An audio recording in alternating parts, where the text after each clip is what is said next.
Hey guys, that's Green Vacations, and got a really quick video response here to a friend of mine, Rainbow Red for Life. He did a little video response video on, not a little video response video. My brain is going south of the border. Video basically about, he just picked out 5 random movies that he thought were underrated. I decided to do a quick little sort of video response type video and up the ante, so to speak, and do 10. And I'm just going to briefly talk about these, why I think they're underrated, and I'm not going to do full reviews yet because I want to save those for actual reviews. Anyway, I thought this might be fun. And anyway, we'll start it off with Daredevil. Yes, I like this movie. Directed by Mark Steven Johnson. I like the theatrical cut. I still haven't even seen the director's cut yet. I like the theatrical cut. I saw it in the theater. I enjoyed it. I don't see what is so bad about this movie. I think Ben Affleck does a great job as Daredevil. He does a great job with the persona, Matt Murdock. Does a good job with the... I don't see how any way Ben Affleck is turning in a terrible performance in this movie.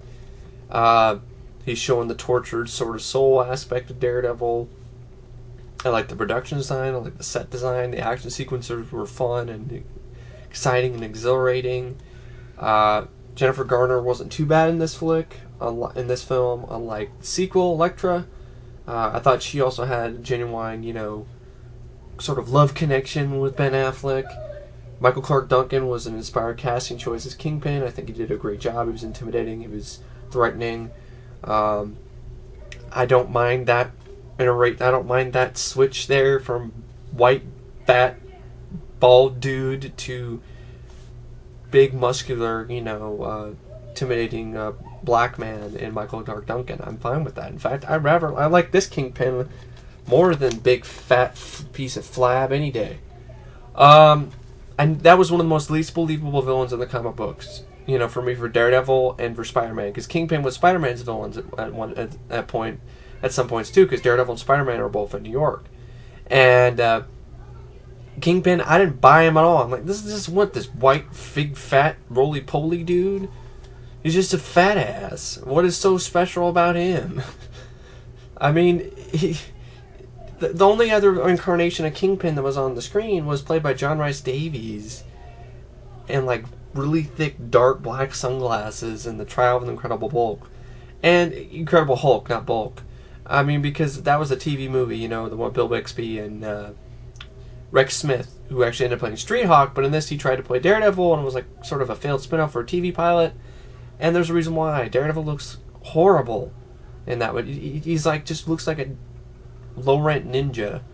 And to make the matters even worse, Daredevil, they tried to make a Daredevil TV series in the 70s, produced by David Bowie's wife. And man, there's only photo shoot photos, because thank God that never made it to the light of day, because they were awful looking.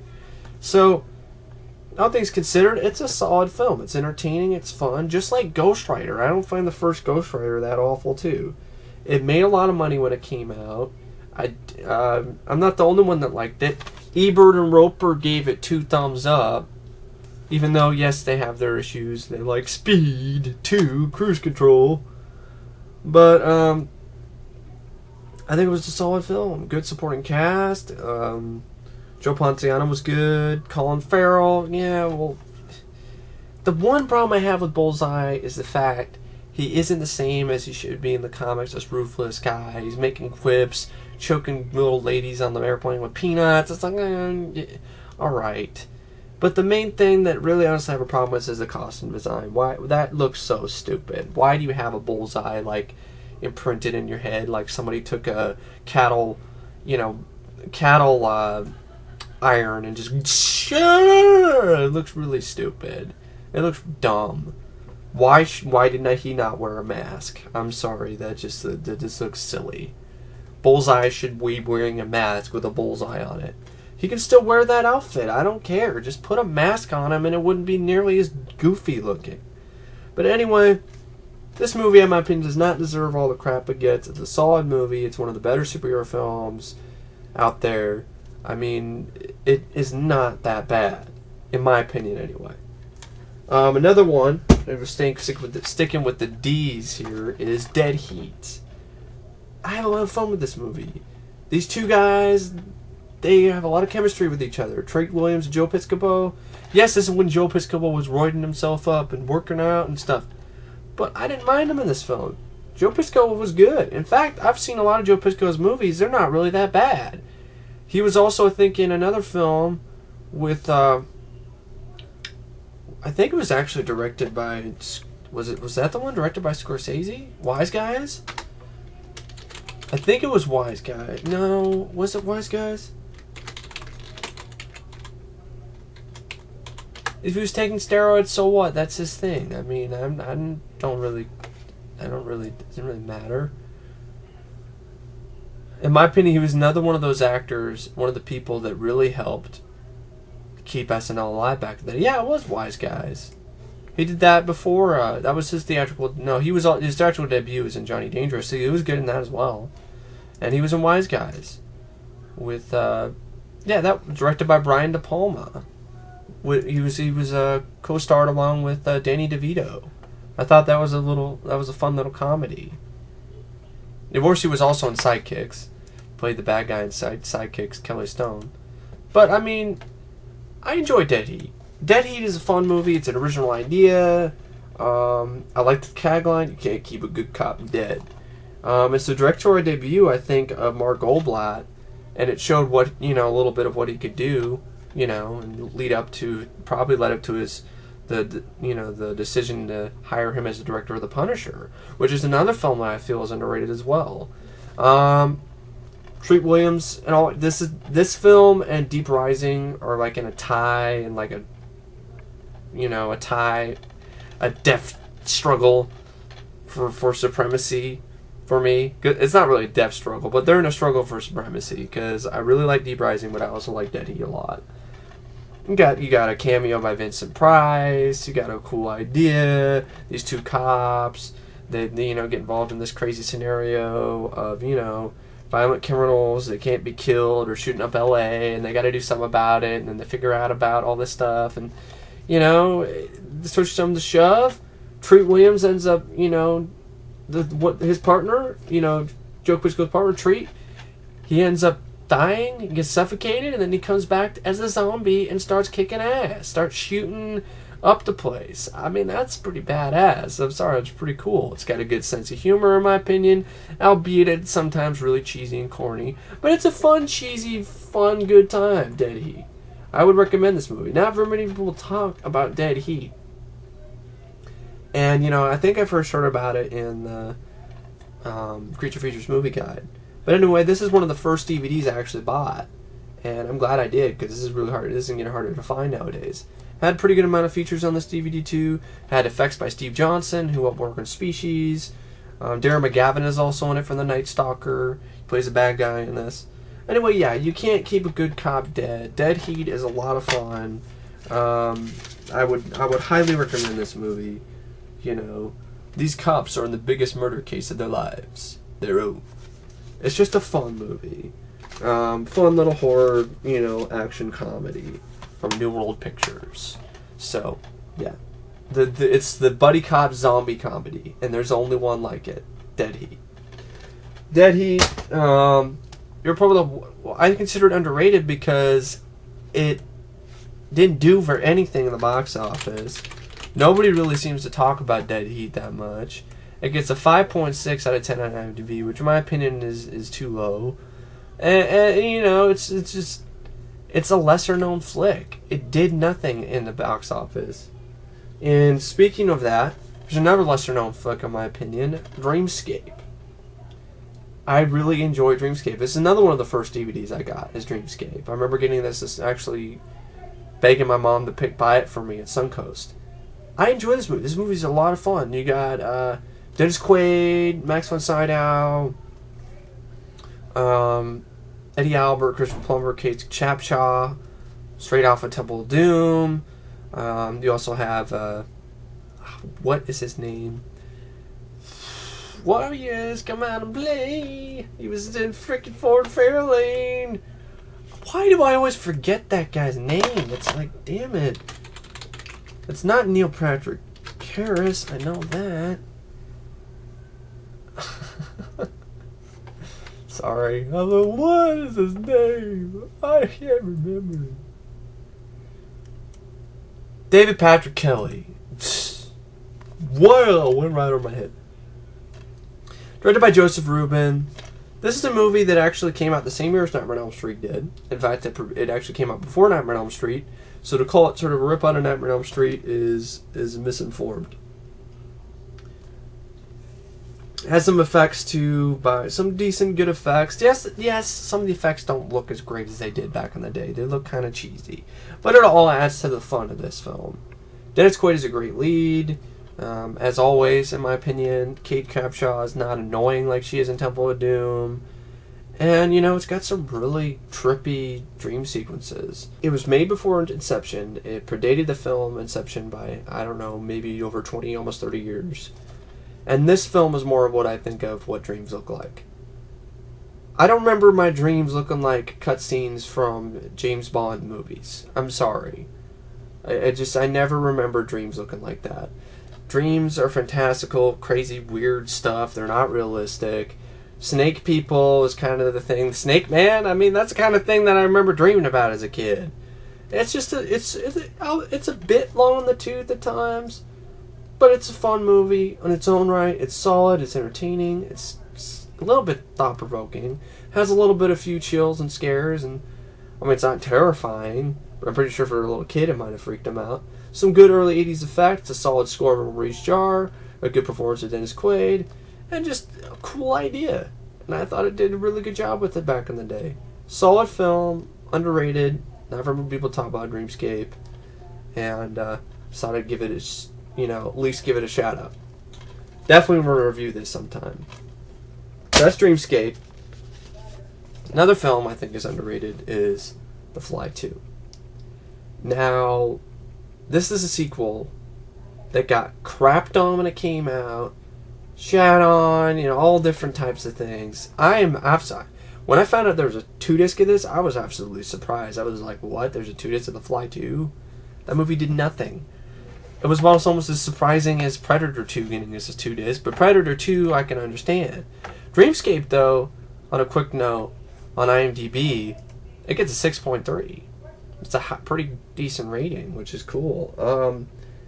I actually like Dreamscape, but I honestly prefer Dead Heat over it. But that's just me. I like Dead Heat a little bit more. But anyway, The Fly 2. This is a sequel that I do not think is nearly as bad as everyone says it is. And IMDb gives it a way too low rating, 4.6. This gets a 4.6. I like Dreamscape, but I gotta be honest, Fly 2 is a better movie. And that's why this is one of my top underrated films, because it's a solid sequel, it's entertaining, it's got some absolutely fantastic makeup effects, just mind-blowing makeup effects at times, a solid story. Yes, the romance is recycled from the first movie, and it's not nearly as effective, but, I didn't mind it. It didn't hurt the film. It ends on a happy note, but then kind of not, because Bartok gets some nasty comeuppance in the end. It deals really well with the whole animal rights thing. It makes you feel, the first film made you feel for a fly monster, and the sequel does the same thing again. And in honesty, even a little bit more. It not only makes you feel for the fly, for Seth, Martin. It doesn't make you feel for Martin, it also makes you feel for people around him, his Daphne Zuniga, his girlfriend. It's a tragic story, but, God help me if I love the creature feature moments in the end when the fly just wreaks havoc and just wrecks shit. I mean, Martin Fry, is just awesome. One of the most underrated creature designs is Martin Fly. Just some great effects. And, and solid writing by, none other than, I think Frank Darabont, who helped did The Fly. Who helped did The Blob, not The Fly, but he helped do The Blob, which is another underrated movie. And, Chris Walas' directorial debut, the guy who did the effects for The Fly. Solid sequel, a lot of fun, entertaining. No, it's not as good as the first, but it's pretty damn close in my opinion. And it is definitely not deserving of this ridiculous amount of crap that it gets. It's not a weak sequel. It's not a terrible sequel. It's original in its own right. It takes its own chances. I mean, how many other movies think about, the baby, talk about, like father, like son. I understand that. But the whole idea of this kid that rapidly grows up and, starts out as a kid, befriends this dog. The dog gets experimented on and the telepod ends up all fucked up. The kid has to see it. That's some intense stuff. And then you also have the kid grows at a rapid rate. So Martin, when he's an adult, is really only like maybe, I think, 6 or 7 years old or something like that. And it's my opinion, Eric Stoltz, one of his best roles. He does a really good job in this. He's a solid actor when he gets a good role, and I think this is one of those roles. Production design is fantastic as well. Like I said, this is definitely a movie to be seen for the effects. Fantastic effects. And the effects are good enough, in my opinion, the gore sequences and the story, and you feel for Martin enough that, you're rooting for Martin to screw up all these guys at Bartek Industries. You're rooting for him to do it. And, in my opinion, that's a good movie. That gets you emotionally, if a movie gets you emotionally involved, it makes you want to yell at the screen and be like, yeah, you break that security guard's back, motherfucker. Then it's done its job. So, yeah, Fly 2 didn't deserve the flop back in the day. It does not deserve all the flame that it gets. I put this right up there with RoboCop 2 as one of the most underappreciated sequels out there. It's not deserving of this hate just because it has a weak love story. It doesn't copy every other aspect of the first movie. I'm sorry, I don't see that. It creates its own monster and it does its own way of the pupa, the pupae or whatever, when he basically morphs into Martin Fly. It's a different looking design. The movie's different enough that I think that it's a solid sequel that could stand on its own, but for some reason it just doesn't seem to have, that much legs with critics. But anyway, that's The Fly 2. Another film is another movie that flopped, Hudson Hawk. I have a lot of fun with this movie. It's goofy, it's silly, it's corny, but that adds to the film's fun. It feels like a Saturday morning cartoon times, or a serial, like a movie serial from the 30s. I mean, it is the Washington Post says it's exhilarating one-of-a-kind movie. It is. It's a one-of-a-kind movie. It's a screwball comedy. It's a musical. It's an action movie.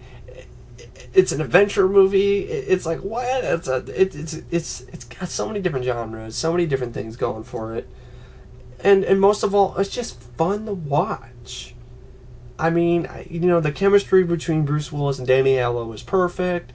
Side by side. It's got a lot of twists and turns. It's got truly unlikable villains. Richard E. Grant and Sandra Bernhard. Sandra Bernhard's annoying, and Richard E. Grant is obnoxious. And they're doing that on purpose. You're supposed to hate these people. So I don't really feel the performances are that bad, because they're supposed to be these annoying, bitchy, rich couple that you just want to see drown in a vat of boiling gold. The idea of the Leonardo da Vinci thing is interesting, and Andy McDowell is sexy in this. Just a lot of fun. That's the bottom line. It's a lot of fun soundtrack, fun movie, goofy, silly, but this is the type of movie you turn your brain off and enjoy for what it is. Some really dumb one-liners like slurp my butt, but it all adds to the fun. The villain has a henchman named after candy bars. It's just so much weird craziness, but I drink it up like a nice warm cappuccino. It's a fun movie, Hudson Hawk. I don't think it deserved a flop, but I can definitely see why. It's way out of the box, compared to other movies. But it's also got some really awesome action, some really good action sequences as well. The whole sequence the Hawk is on the gurney, down the street. That was cool. It's just a fun movie. That's the bottom line.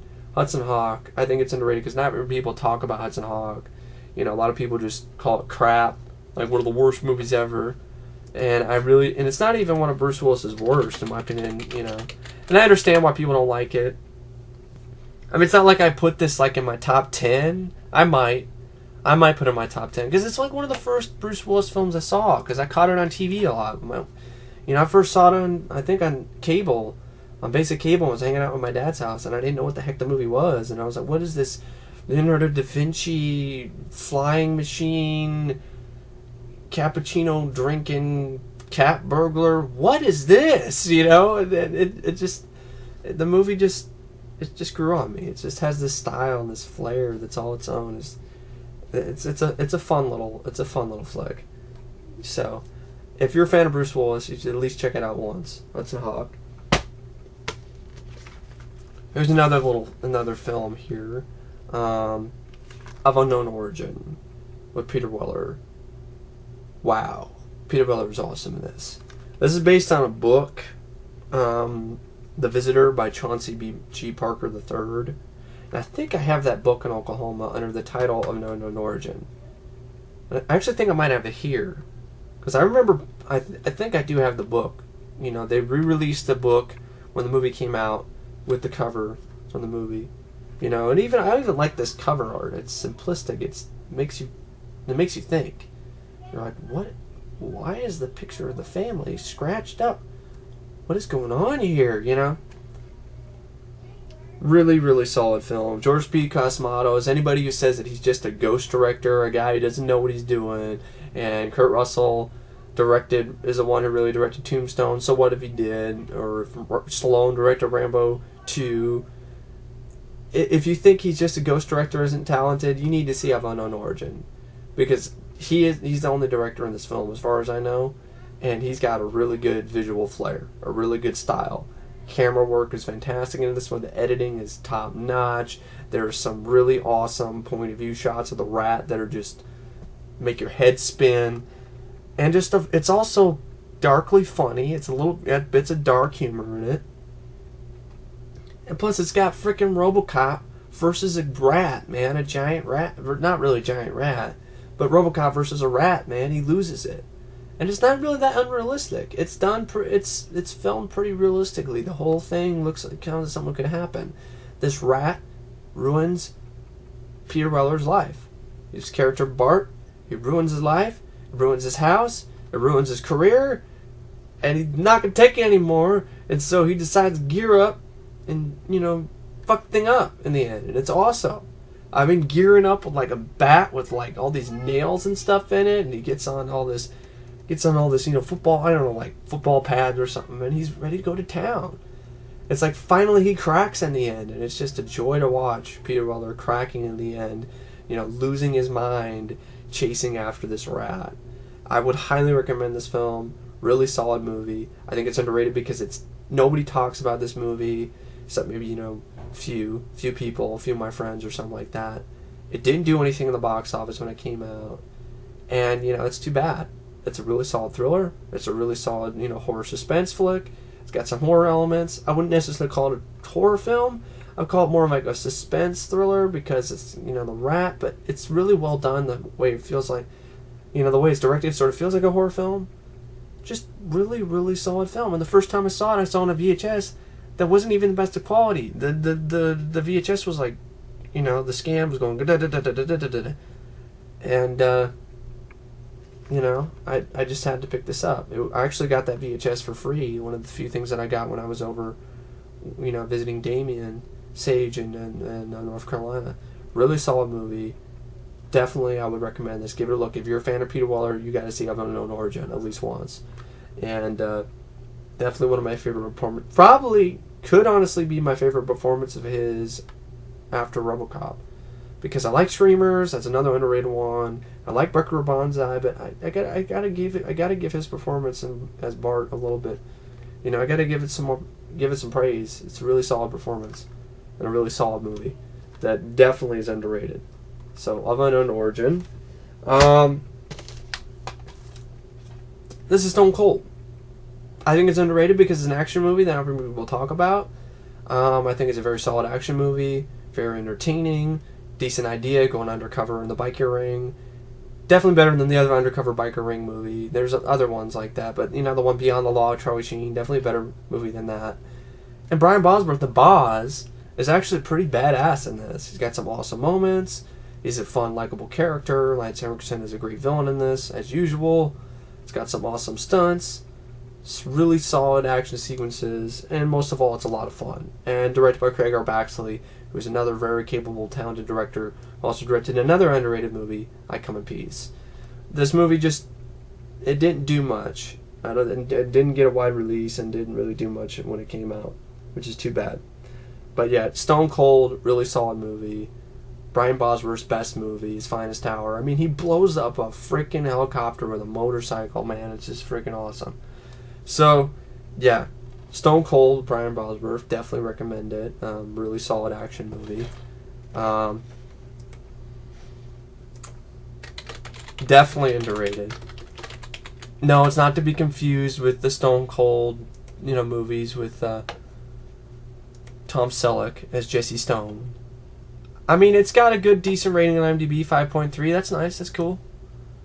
It's just a movie that, isn't as well known as it should be, in my opinion. And I mean, it was made for $17 million. It only made $9 million in the U.S. It made some money, but pretty much didn't make anything. And just really fun. Typical sort of 80s action movie, but it doesn't change the fact that it's still a lot of fun.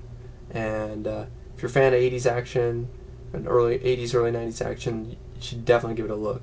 And if you can find that DVD, that is, because it's getting a bit harder to find. But anyway, that's Stone Cold.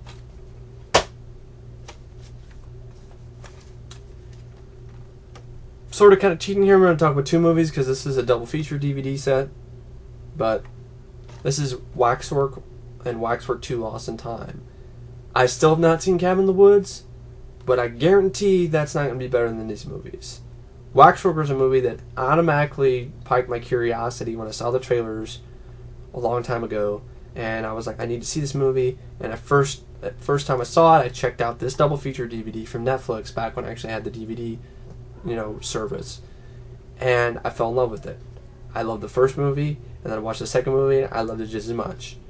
These two movies are almost pretty close to being equal in terms of enjoyability and entertainment. Really solid films, good makeup effects, solid ideas, great lead, Zach Galligan. I like Gremlins, but in all honesty, I like Waxwork better. I like Waxwork and Waxwork 2 better. I mean, definitely like Waxwork 2 more than Gremlins 2. I mean, Gremlins is a fun movie, but if I had to choose between Gremlins and Waxwork, in terms of Zach Galligan films, I'd probably choose Waxwork. I mean, it just appeals to the movie, horror movie fan in me. It's got a lot of good gore. It's got some good humor going for it. It's just a lot of fun. These movies are a lot of fun. Something that Cabin in the Woods, I guess, supposedly is, but I'm pretty sure it's not going to be more fun than A Barrel of Mummies. Anyway, I mean, if you're a fan of horror, horror comedies, you should definitely give Waxwork films a look. I think they're underrated because not very people talk about them, especially the sequel, which is a really solid sequel because it actually takes place directly after the first one left off and adds new elements to it. I like the whole idea of going past the rope and entering into the world of the monsters. And in the second film, it's sort of like they actually enter sort of, kind of like they go to different genres. Action, medieval, and they actually go into sci-fi. They have like an alien sort of, sequence where it's like, the movie Alien. It's just, these are just fun, really fun, likable, entertaining horror comedies. I mean, they're not necessarily laugh out loud funny, but I could definitely say they're done with their tongue firmly in cheek, and they're all the better for it. The second film even has a cameo by Bruce Campbell. I mean, it's a sad, crying shame that these don't have features. And the fact I found out the first movie, Lionsgate, was thinking about, that they were actually, the director, Anthony Hickox, and even Zach Galligan, they were wanting to do a special edition, but Lionsgate didn't want to do it. You did one for The Gate, which in honesty I like The Gate, but in honesty I like Waxwork more than I like The Gate. That's just how it is for me. Just, Waxwork and Waxwork 2, Lost in Time, they're the first to do this sort of idea, in my opinion. I mean, you had House of Wax, but it never took it this one step further, where literally you walk across the the white line, the red rope, and you end up in the world of the werewolf. I mean, I thought that was a really cool, imaginative idea, and definitely check these movies out when you get a chance, because they didn't do very much in the theater, I don't think. I think maybe the first one might have made an okay amount of money, and I don't think the second one even came out in theaters. And also watch out for that crazy, catchy, really catchy rap song at the end of Waxwork 2. And definitely I will review these sometime, down the road. But anyway, yes, Waxwork 1 and Waxwork 2 are two really underrated horror flicks that are, like I said, more fun than a barrel of mummies. So definitely check these out when you get a chance. Thought to end this video with it turned out to be a lot longer than I thought it was going to be. But anyway, end it with my opinion, one of the most underrated films I can think of. Yes, it's gotten a lot more praise nowadays, but the whole reason why I think it's underrated is because you have a series of movies called Lord of the Rings, which I think are boring and really don't, hold up that well to me. But now it's gotten a lot more praise. It's gotten its appreciation. So I don't know if I can really call it underrated. It's kind of like Kroll. Kroll's got some appreciation too. But I kind of feel so because, a lot of people don't talk about this movie for what I consider. I mean, I haven't really, except for talking with my friends about it, talked to people when I was at school. They're kind of like, oh, I don't, some people haven't seen it. It was considered when it came out a misfire. It was considered a failure in terms of, Lucasfilms. And that movie is Willow. I just thought it's got a 7.1 out of 10 on IMDb. I understand that. But critics did not like this movie when it came out. It didn't do very well. And I think that's the reason why I think it's underrated. Because it's one of those movies that got a lot of appreciation now after the fact. But when it came out, it did not do well at all. It was made for $35 million, and it does show on this film. And it only made $57 million in the United States. It made $27 million in rentals. But if you add up all the advertising that they did, and all the toys and merchandising that they did, the movie did not do very well. It wasn't a giant flop, but it did not make that much money. It only made maybe a little bit back. And it was considered, a really some people thought it was a step back for George Lucas. But anyway, this is a movie, I grew up with this movie. It was a huge part of my childhood. I just think it's a fantastic movie. Great score. Back when James Horner, I don't know, seemed like he was doing original work. He reuses this score in almost everything nowadays. Avatar. Literally, the scene in Willow, with the running dogs, da-da-da, da-da-da, is in this, and it's also an Avatar with running monsters. It's like he just reuses the same shit. It's my favorite fantasy film. I will definitely say that. This is my favorite fantasy movie. I rank it higher than, the Conan movies. I put it above, Sword and the Sorcerer. I mean, this movie, in my opinion, is tops for me with fantasy. Really, it revolutionized the special effects, the morphing with the witch who morphed into all the tiger and morphed into all the different things. That was CGI and the morphing. And Val Kilmer is awesome in this. This is Val Kilmer's my favorite Val Kilmer movie. Mad Mardigan is awesome. He managed to be awesome even in drag. Despicable villain that, vile Jean Marsh is such a wicked bitch in this movie. Just really solid effects. A great, fantastic production design in my opinion. They created this whole world and it feels real. Feels like it's really there. And one of Ron Howard's best in my opinion. Really solid film. Really entertaining. I don't really have any problems with Willow. I've always loved this movie and I still do to this day. And I know a lot more people like it now. But it did not do anything in the box office when it came out, and it was considered an absolute failure when it came out. It was considered a misfire. Critics didn't like it. And that's why I call it underrated. Because the critics, I guess they didn't get it back in the day. They didn't understand it. I don't know. I will watch this movie 3 times in a row rather than watch the Lord of the Rings trilogy. Because I think this film captures that sort of spirit more better than Lord of the Rings does. That's how I feel anyway. Even though people seem to just label this as a Lord of the Rings ripoff. So what? It's better than Lord of the Rings. Willow doesn't just walk around all the time. Mad Mardigan does stuff. Kills a dragon, for Christ's sakes. I mean, you know, I don't know what to say. I mean, Willow is a really solid film. It's a great movie. It's a great movie. I'm glad IMDb gives it a 7.1, but in my opinion, The Lord of the Rings Return of the King is the second highest rated action movie and below The Dark Knight. And I'm sorry, Return of the King is not better than Willow, in my opinion. So that's why I think it's underrated, as in comparison to these other fantasy films that get rated higher than it, Lord of the Rings and things like that.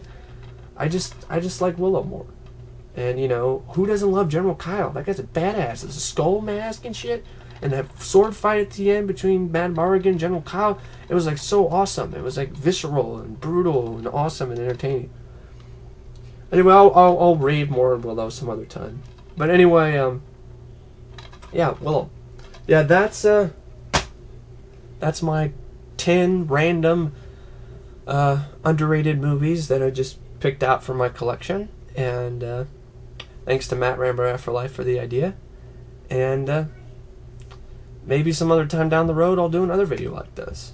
Because I got a lot more there's a lot of underrated movies out there, folks. And a lot of them actually turn out to be some of the best.